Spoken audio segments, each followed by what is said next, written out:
Hello students, welcome to NCERT Exercises Solution Series. So in our previous episode, we finished the question till 2.14. Here in this episode, we will start from 2.15. So let's start the lecture.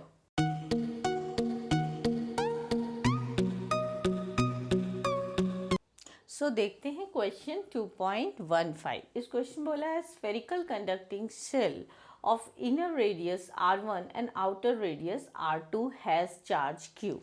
सो बना लेते हैं spherical conducting shell. Okay, inner radius is r1 and outer radius is r2 और उस पर charge क्या बोला है Q. सो वो जो Q चार्ज होगा वो कहाँ पर रहेगा, उसके आउटर सरफेस पे, plus Q charge. Now a charge small q is place at the centre of the shell. अब हमने क्या किया है, इसके सेंटर पर हमने स्मॉल प्लस q चार्ज जो है दे दिया है. Okay, and what is the surface charge density on the inner and the outer surfaces of the shell. हमें इसके इनर शेल और आउटर शेल पे टोटल क्या फाइंड करना है, सरफेस चार्ज डेंसिटी फाइंड करना है. तो देखते हैं, जब हम इस प्लस क्यू चार्ज को इसके सेंटर पे देंगे तो क्या होगा, या ड्यू टू इंडक्शन यहाँ पे क्या होगा, इसके इनर सरफेस पे नेगेटिव चार्ज बनेगा एंड उतना ही पॉजिटिव चार्ज क्या होगा, उसके आउटर सरफेस पे डेवलप होगा. तो अब हमारा आउटर सरफेस पे कितना चार्ज हो जाएगा, टोटल आउटर सरफेस पे कितना चार्ज हो जाएगा, Q प्लस Q. तो देखते हैं जरा, अभी इनर सरफेस पे चार्ज जो है वो क्या है, हमारा इनर सरफेस पे चार्ज हमारा माइनस Q है. सो सरफेस चार्ज डेंसिटी फाइंड करेंगे हम कहाँ पर, इनर सरफेस पे. ठीक है, सरफेस चार्ज डेंसिटी जब हम इनर सरफेस पे फाइंड करेंगे, सरफेस चार्ज डेंसिटी का फॉर्मूला होता है Q अपॉन A. सो हम surface charge density inner surface पे क्या हो जाएगी, इनर सरफेस पे चार्ज क्या है हमारा, माइनस Q. ठीक है, क्योंकि हमने जो प्लस Q चार्ज था जो हमने इसके सेंटर पे दिया है, तो उतना ही नेगेटिव चार्ज इसके इनर सरफेस पे और सेम चार्ज उसके आउटर सरफेस पे आएगा. Okay, so minus Q and इसका एरिया कितना है हमारा, 4 पाई r1 स्क्वायर, ये इसका एरिया है. ओके, नेक्स्ट हमें फाइंड करना है surface charge density on the outer surface. तो उसके लिए भी सेम फॉर्मूला हम अप्लाई करेंगे. टोटल चार्ज अपॉन एरिया, ये होता है हमारा सरफेस चार्ज डेंसिटी का फॉर्मूला. सो टोटल चार्ज उस पर कितना है हमारा, Q plus small q and उसका एरिया हमारा क्या है, 4 पाई r2 स्क्वायर. तो ये हमारा क्या हो गया, उस पर सरफेस चार्ज डेंसिटी हो गई आउटर सरफेस पे, और ये हमारा इनर सरफेस पे सरफेस चार्ज डेंसिटी हो गई. तो ये तो पूछा था हमारा फर्स्ट पार्ट में. अब देखते हैं सेकेंड पार्ट में क्या बोला है, is the electric field intensity inside the cavity with no charge 0 if the shell is not spherical but has irregular shape.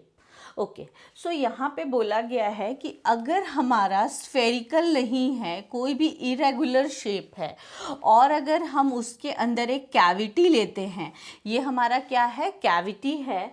ठीक है, तो हमें बोला गया है अगर उसके अंदर चार्ज 0 है, यहाँ पे चार्ज नहीं है, तो हमें बताना है कि इलेक्ट्रिक फील्ड जो होगी वो क्या होगी inside the cavity.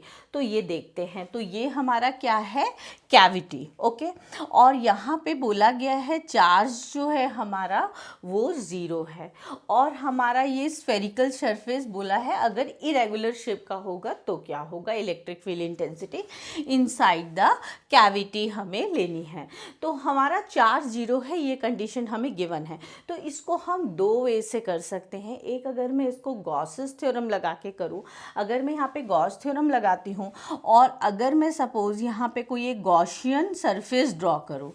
Okay, if I just draw the Gaussian surface, तो मैं क्या कह सकती हूँ कि E डॉट ds जो होगा मेरा वो किसके इक्वल होगा, Q अपॉन एप्स नॉट के इक्वल होगा. लेकिन लेकिन charge inside the cavity zero है तो हमारा ds तो ज़ीरो होगा नहीं। तो if the charge is zero, ठीक है, if the charge is zero तो मैं कह सकती हूँ कि इलेक्ट्रिक फील्ड भी इनसाइड द कैविटी क्या होगा, मेरा ज़ीरो होगा। तो ये मैंने गॉस थ्योरम के यूज़ से गॉसियन सरफेस बना के मैंने ये प्रूव कर दिया। दूसरा, अगर सपोज अगर मैं ये ले लेती हूँ कि अगर इसके अंदर फील्ड है, ठीक है, इलेक्ट्रिक फील्ड लाइंस है अगर सपोज इसमें, तो क्या होगा अगर सपोज करो मैं एक यहाँ पर एक लूप लेती हूँ। If I just consider here a close loop, okay, अगर मैं यहाँ पर क्लोज लूप लेती हूँ तो इस तरह से क्लोज लूप ले रही हूँ कि उसका हाफ पार्ट जो है इनसाइड द कैविटी है और half part outside the cavity है। तो अगर एक टेस्ट चार्ज को इस लूप में मूव कराऊं तो मेरा वर्क डन जो होना चाहिए वो मुझे ज़ीरो नहीं मिलेगा, ठीक है। क्यों नहीं ज़ीरो मिलेगा? क्योंकि यहाँ पे अगर इलेक्ट्रिक फील्ड लाइंस है भी, बट यहाँ पे आउटसाइड दिस कैविटी यहाँ पर हमारा ई ज़ीरो है। तो हम ये बोलेंगे कि इस क्लोज लूप में हमारा जो वर्क डन होगा वो हमें ज़ीरो नहीं मिलेगा, और इलेक्ट्रोस्टैटिक फील्ड में ये पॉसिबल नहीं है। इसलिए मैं कह सकती हूँ कि electric field inside the cavity भी ज़ीरो होगी। तो इस तरह से मैं कॉन्ट्रडिक्शन फॉर्म में मैं इसको कर सकती हूँ कि अगर यहाँ पे फील्ड लाइंस है भी तो भी हमारा, अगर यहाँ पे फील्ड लाइंस है तो अगर मैं एक लूप लूँगी क्लोज लूप, और अगर उसमें मैं किसको मूव कराऊंगी, चार्ज को, इलेक्ट्रिक चार्ज को, या फिर एक टेस्ट चार्ज को अगर मूव करेंगे तो वहाँ पे कुछ work done in a close loop work done होगा। बट इलेक्ट्रोस्टैटिक फील्ड में टेस्ट चार्ज को जब हम क्लोज लूप में मूव कराते हैं तो वर्क डन हमारा ज़ीरो होता है। तो इस वे में भी मैं इसको कह सकती हूँ। तो इस क्वेश्चन के लिए मैंने एक्सप्लेनेटरी आंसर जो है, जो मैंने अभी बोला, उसको मैंने वर्डिंग्स में अच्छे से डिस्क्रिप्शन बॉक्स में दिया है। तो आप इसको एक बार करने के बाद आप वहाँ से क्रॉस चेक कर सकते हैं। सो स्टार्ट करते हैं क्वेश्चन 2.16। बोला गया क्वेश्चन में, show that the normal component of electric field has discontinuity from one side of charge surface to the another side and it is given by this if the direction of n is from side 1 to side 2। यहाँ पर हमें क्या है question बोला गया है, एक हमारे पास चार्ज सरफेस है, ठीक है, चार्ज सरफेस है, और जो नॉर्मल है उसका वो क्या है, suppose this is side 1 and this is side 2। तो जो n का डायरेक्शन है that is from side 1 to side 2, ये हमारा नॉर्मल वेक्टर का डायरेक्शन है। सो हमें बोला गया है कि जो नॉर्मल कंपोनेंट है electrostatic field due to this charge surface, वो हमारा क्या है, इतना होगा, and it has the point of discontinuity. तो हम देखते हैं जरा इलेक्ट्रिक फील्ड का डायरेक्शन हमारा, ये जो सरफेस है, चार्ज सरफेस है, इसके लेफ्ट साइड पे इलेक्ट्रिक फील्ड का हमारा डायरेक्शन क्या होगा, इस साइड, और इसके राइट साइड पे इलेक्ट्रिक फील्ड का डायरेक्शन क्या होगा हमारा, इस साइड। तो इस साइड हमारा ऑन द साइड 1 हम कह सकते हैं जो इलेक्ट्रिक फील्ड का डायरेक्शन अगर E1 है, और ऑन साइड 2 अगर इलेक्ट्रिक फील्ड का डायरेक्शन हम E2 लेते हैं। सो यहाँ पर बोला गया है कि हमें ये शो करना है कि it has the point of discontinuity from one side to other side of the charge surface. तो हम बोल सकते हैं yes the electric field has a point of discontinuity from one side of the charge conductor to the another side because the direction of electric field on the both sides are opposite. Electric field का जो direction है charge surface के इस side और इस side, दोनों side opposite है, इसलिए हम बोल सकते हैं कि जो इलेक्ट्रिक फील्ड है, normal component of electric field है, वो हमारा डिसकंटिन्यूअस है। अगर कंटिन्यूअस होता तो उसका इलेक्ट्रिक फील्ड का डायरेक्शन हमारा एक ही होता, यहाँ पर अपोजिट है इलेक्ट्रिक फील्ड के डायरेक्शन। और साथ में हमें क्या प्रूव करना है, ये प्रूव करना है E2 minus E1 and cap equal to sigma by epsilon.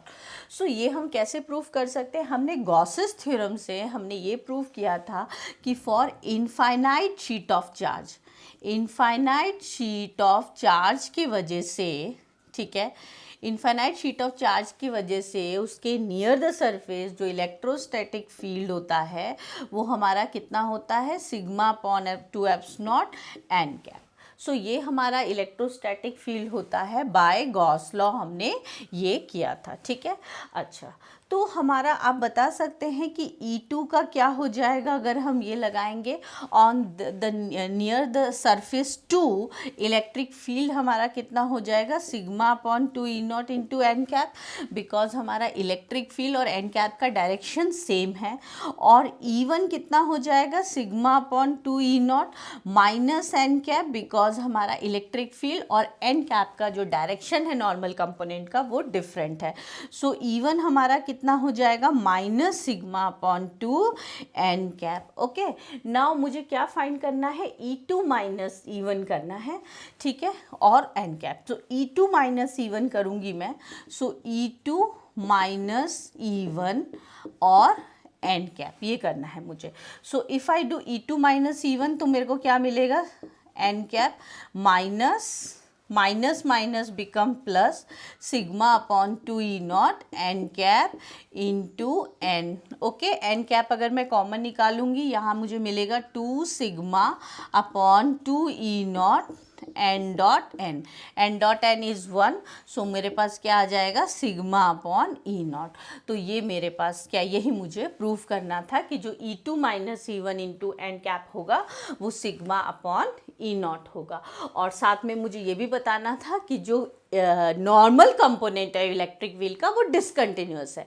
तो उसका हम क्या रीज़न देंगे, क्योंकि जो डायरेक्शन है इलेक्ट्रिक फील्ड की उस सरफेस के बोथ साइड अपोजिट है, इसलिए हम कह सकते हैं नॉर्मल कंपोनेंट इलेक्ट्रिक फील्ड का वो हमारा डिसकंटिन्यूअस होगा। अब हमें सेकेंड पार्ट में ये बोला गया है कि जो टेंजेंशियल कंपोनेंट होगा इलेक्ट्रिक फील्ड का वो कंटिन्यूअस होगा। तो अब हम इसको कैसे प्रूव कर सकते हैं, हम इसको इस तरह से कह सकते हैं कि अगर हम किसी चार्ज पार्टिकल को अगर एक साइड से दूसरे साइड, चार्ज सरफेस के एक साइड से दूसरे साइड मूव कराएंगे इन अ क्लोज लूप, ओके, अगर इन अ क्लोज लूप अगर उसके एक साइड से दूसरे साइड तक अगर हम मूव कराएंगे तो इन अ क्लोज लूप तो हमारा जो वर्क डन होगा हमारा वो कितना होगा, ज़ीरो होगा। वर्क डन ज़ीरो होगा, दैट मीन्स कि जो टेंजेंशियल कंपोनेंट है इलेक्ट्रिक फील्ड की वो हमारी क्या है, कंटिन्यूअस है। तभी हमारा इलेक्ट्रोस्टैटिक फील्ड में क्लोज लूप में हमारा वर्क डन जो है ज़ीरो होगा। तो इस तरह से हम कह सकते हैं कि टेंजेंशियल कंपोनेंट जो होगा इलेक्ट्रिक फील्ड का वो कंटिन्यूअस होगा when we move the charge particle from one side of the conductor to another side in a closed loop, the work done will be zero. So in this way we can prove this कि tangential component of electrostatic field is continuous. So इस part का जो answer है मैंने अपने description box में दिया है, तो आप करने के बाद वहाँ से भी क्रॉस चेक कर लें। And one more thing we need to prove here, the show that just outside the conductor electric field is this much only. So just outside the conductor electric field is this much. तो वो हम कैसे proof करेंगे, हम already इसमें proof कर चुके हैं। क्या स्टेटमेंट प्रूफ कर चुके हैं, E2 minus E1, okay, n cap equals to how much, sigma upon E naught. Okay, so inside the conductor electric field is 0, okay, inside the conductor electric field is 0, so electric field just outside the conductor वो क्या हो जाएगा हमारा E, which is equals to sigma upon E naught into n cap. सो हमारे पास question 2.17 में बोला गया एक लॉन्ग चार्ज सिलेंडर है of linear charge density lambda, it is surrounded by hollow coaxial conducting cylinder. Okay, so what is the electric field inside the space between the two cylinders? तो एक मैं बना लेती हूँ, मेरे पास क्या है, हॉलो सिलेंडर है और उसके अंदर हमारे पास क्या है, एक लॉन्ग चार्ज सिलेंडर है, ठीक है। तो ये क्या है मेरा, ये लॉन्ग चार्ज सिलेंडर है, ओके फाइन। सो ये लॉन्ग चार्ज सिलेंडर का है एंड दोनों हमारे क्या है, कोएक्सियल है। ओके, सो मुझे क्या फाइंड करना है, इन between the space in between them मुझे क्या फाइंड करना है, इलेक्ट्रिक फील्ड इंटेंसिटी फाइंड करना है। दो सिलेंडर है, दोनों कोएक्सियल है, इनके बीच में इलेक्ट्रिक फील्ड इंटेंसिटी मुझे फाइंड करना है। ये इतना क्वेश्चन में बोला गया है। सो हम कैसे फाइंड कर सकते हैं electric field intensity in between the space? तो हम ये कह सकते हैं कि ये हमारा जो है, ये हमारा लॉन्ग चार्ज सिलेंडर है जिसका लीनियर चार्ज डेंसिटी जो है, लीनियर चार्ज डेंसिटी जो है वो लैम्डा है। Linear charge density lambda means जो सिलेंडर है वो बहुत ज़्यादा थिन है। ओके, सो लीनियर चार्ज डेंसिटी उसका लैम्डा है। अब हमें पता है ये हमारा, सपोज कीजिए सिलेंडर ए है and this is my cylinder B. ये मेरा सिलेंडर ए है और ये मेरा सिलेंडर बी है। ओके, तो जो इलेक्ट्रिक फील्ड होगी इन बिटवीन द स्पेस वो किसकी वजह से होगी, only due to the cylinder A. Cylinder A की वजह से होगी, क्योंकि जो हमारा जो इलेक्ट्रिक फील्ड होगी इस सिलेंडर की वजह से इसके अंदर इलेक्ट्रिक फील्ड होगी वो ज़ीरो होगी, क्योंकि ये क्या प्रोड्यूस करेगा, शील्डिंग इफेक्ट प्रोड्यूस करेगा और ये एक हॉलो कंडक्टर की तरह बिहेव करेगा, तो इलेक्ट्रिक फील्ड उसके अंदर ज़ीरो होगी। ठीक है, सो हम ये कह सकते हैं कि इसके सरफेस पे चार्ज हमारा क्या है, पॉजिटिव है। तो ये क्या करेगा, हमारा इनर सरफेस ऑफ बी पे नेगेटिव चार्ज इंड्यूस करेगा और आउटर सरफेस ऑफ बी पे फिर क्या आ जाएगा, पॉजिटिव चार्ज आ जाएगा। बट हमें जो है इसके यहाँ पे इन बिटवीन द स्पेस मुझे इलेक्ट्रिक फील्ड जो है वो फाइंड करनी है। तो मैं इसके लिए क्या करती हूँ, एक मैं गॉसियन सरफेस ड्रॉ कर लूँगी। ठीक है, अगर मैंने इन बिटवीन जो है एक गॉसियन सरफेस जो है, सपोज गॉसियन सिलेंडर वो ड्रॉ किया, ठीक है, ऑफ लेंथ एल। ठीक है, तो इसमें मैंने क्या किया, consider a Gaussian cylinder of length L. ठीक है, सो सपोज यहाँ पे जो है P, यहाँ पे सपोज कीजिए P पॉइंट पे अगर मुझे इलेक्ट्रिक फील्ड इंटेंसिटी फाइंड करनी है और जो कि यहाँ से सेंटर से एट अ डिस्टेंस R है, तो मेरा चार्ज जो होगा, charge at the Gaussian surface, ठीक है, at inside the Gaussian surface जो मेरा टोटल चार्ज होगा वो कितना होगा, lambda into L. Okay, lambda into L. अब मैं अगर गॉस लॉ लगाऊंगी तो मैं क्या कह सकती हूँ, गॉस लॉ कहता है E dot d s equals to q by epsilon naught. Okay, so हमारा E into 2 pi r l equals to q is my lambda l upon E naught. So l l will cancel out, तो electric field मेरी कितनी हो जाएगी, lambda upon 2 pi E naught r. So ये मेरी electric field हो जाएगी the region in between the two cylinders. Okay, तो ये दो सिलेंडर्स के बीच में, क्योंकि जो नेट इलेक्ट्रिक फील्ड का जो कॉन्ट्रीब्यूशन होगा वो सिर्फ इनर सिलेंडर की वजह से होगा, यहाँ पे आउटर सिलेंडर की वजह से इलेक्ट्रिक फील्ड जो होगी यहाँ पे अंदर नहीं होगी। सो क्वेश्चन 2.18, क्वेश्चन में बोला in hydrogen atom electron and proton are bound at a distance of 0.53 Armstrong. Okay, estimate the potential energy in electron volt taking the zero of potential energy at infinity। बोला है electron और protons के बीच में हमें distance जो है वो कितना दिया है, 0.5 आर्मस्ट्रॉन्ग का, एंड हमें पोटेंशियल एनर्जी निकालना है उनका इलेक्ट्रॉन वोल्ट्स में, taking the zero of potential energy at infinity. या इस लेके कि zero of the potential energy infinity पे है, तो हमें उन दोनों के बीच में क्या कैलकुलेट करना है, उनकी पोटेंशियल एनर्जी कैलकुलेट करनी है। So what is the minimum work done required to free the electron given that its kinetic energy is half of potential energy. साथ में ये भी बोला है मिनिमम वर्क डन निकालना है to free the electron given its the kinetic energy is half of potential energy, and what are the answers of A and B part if the zero of potential energy is at 1.06 Armstrong separation. तो अगर मैं अपना zero of potential energy जो है वो shift कर दूँ 1.06 Armstrong separation पे, तो मेरा फर्स्ट पार्ट और सेकंड पार्ट का आंसर्स जो है वो उसमें क्या चेंजेस आएंगे या क्या वेरी होगा, मेरा फर्स्ट एंड सेकंड पार्ट का मुझे आंसर बताना है by taking zero of potential energy at a separation of 1.06 Armstrong. So सबसे पहले हम कैलकुलेट करते हैं, हमें क्या दिया है, हमें चार्ज जो है हमारा प्रोटॉन पे प्लस ई, चार्ज हमारा प्रोटॉन पे प्लस ई, चार्ज इलेक्ट्रॉन पे माइनस ई, और इनके बीच में जो डिस्टेंस है वो कितना दे रखा है 0.53 इंटू 10⁻⁻10 मीटर, ये गिवन है। हमें potential energy of the system निकालना है, तो potential energy of the system हमारा क्या होता है, potential energy at distance r minus potential energy at infinity. तो ये क्या हो गया, हमारा potential energy of the system हो गया। सो पोटेंशियल एनर्जी जो है हमारा एट इन्फिनिटी दैट इज़ 0। सो हमारा जो पोटेंशियल एनर्जी हो गया that is only the potential energy at a separation r। Okay, सो हम क्या कह सकते हैं अभी इसको 1/4πε0 Q1 Q2 upon r, that is what the potential energy at a separation distance r। अब हम k की वैल्यू पुट करेंगे 9 इंटू 10⁻⁹, ठीक है। Q1 Q2 क्या हो जाएगा मेरा -e² हो जाएगा, बिकॉज उसकी वैल्यूज पुट करेंगे, एंड दिस इज़ माई, लेकिन ये आंसर्स जो मुझे मिलेगा पोटेंशियल एनर्जी वो जूल में मिलेगा।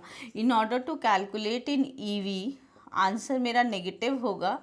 In order to calculate in eV मुझे क्या करना पड़ेगा, इसको किससे डिवाइड करना पड़ेगा, 1.6 इंटू 10⁻⁻19 से डिवाइड करना पड़ेगा, तो मेरा आंसर क्या आ जाएगा, ईवी में आ जाएगा।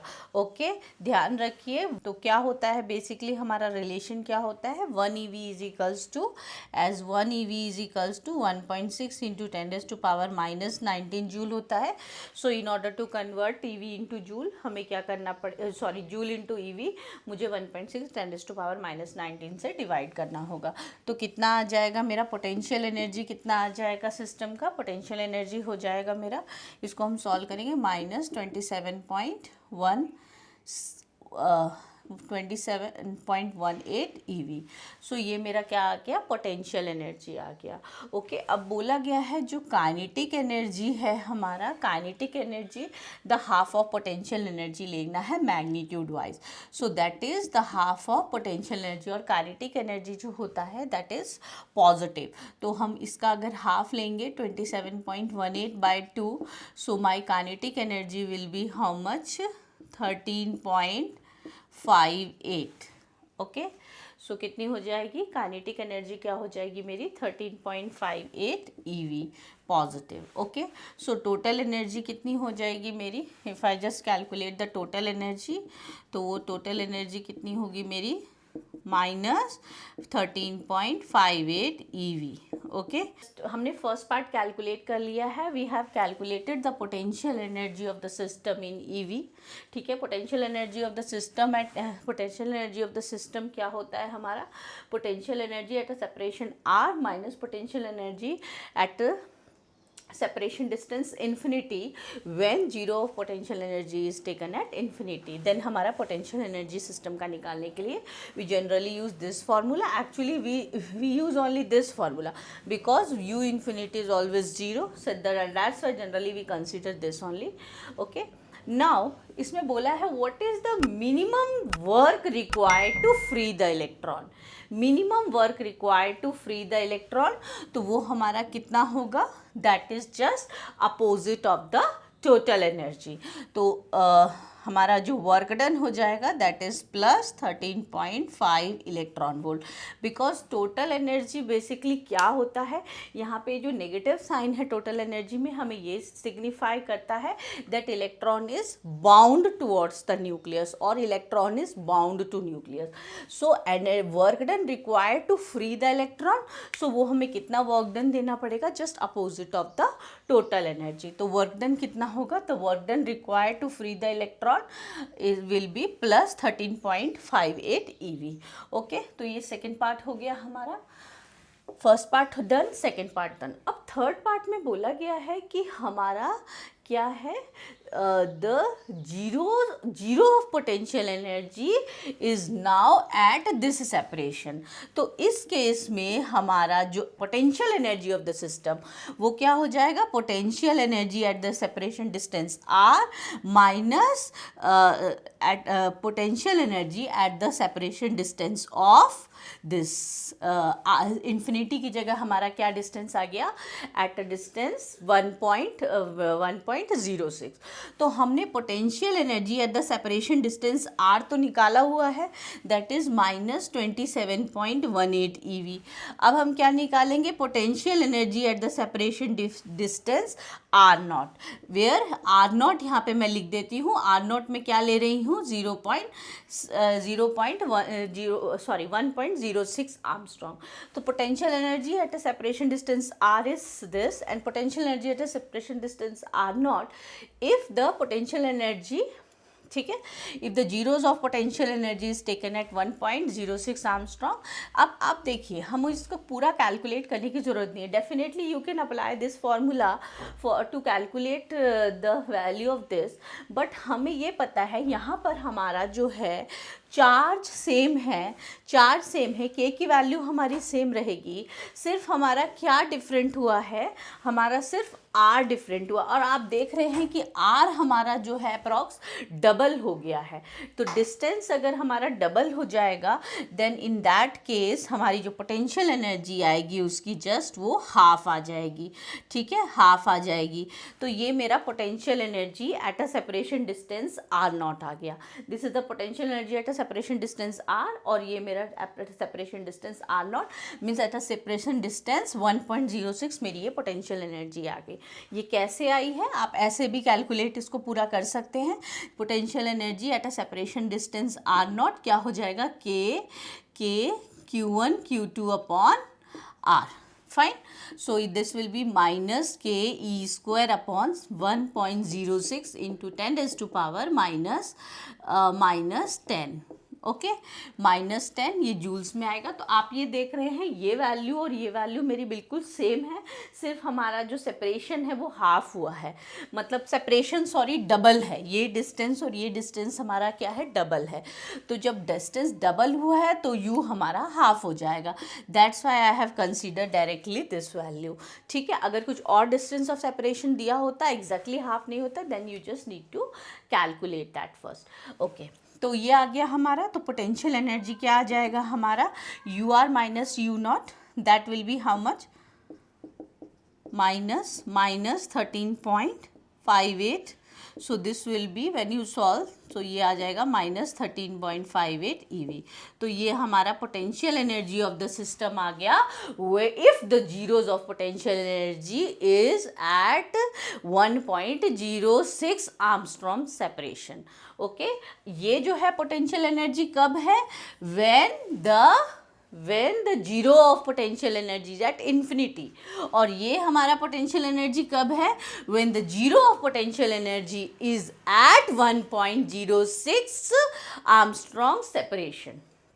Okay, okay fine. अच्छा, अब पूछा गया है कि हमारा बी पार्ट यानी what is the minimum work done required.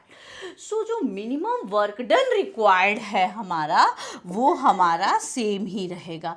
क्यों सेम रहेगा, क्योंकि हमने क्या किया है, सिर्फ जीरोज ऑफ पोटेंशियल एनर्जी को शिफ्ट किया है.